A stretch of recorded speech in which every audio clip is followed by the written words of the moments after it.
Programang ito ay rated SPG, striktong patnubay at gabay ng magulang ang kailangan.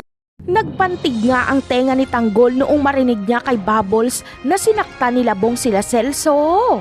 Hindi na malaya nila Enteng ang pag-alis ni Tanggol at pumunta ito sa selda ni Labong para lumusob.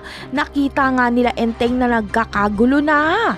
Agad silang tumakbo kasama si Bubbles para awatin sana si Tanggol.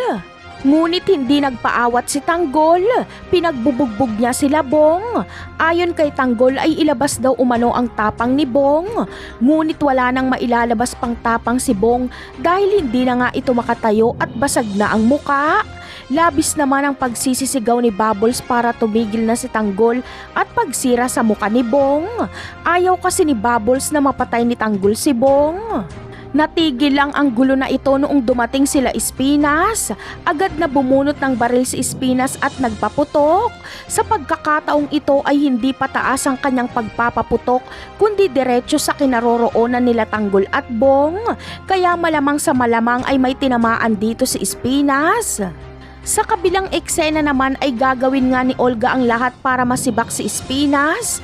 Palihim niyang ipapadala kay Rigor ang CCTV footage sa dati nilang mansyon kung saan makikita si Tanggol at Mokang. At nang sa ganon ay magamit itong ebidensya sa pagpapalabas nga ng preso ni Espinas para pumatay.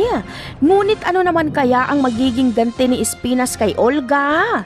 Yan ang aabangan natin sa mga susunod na episode. Paalam!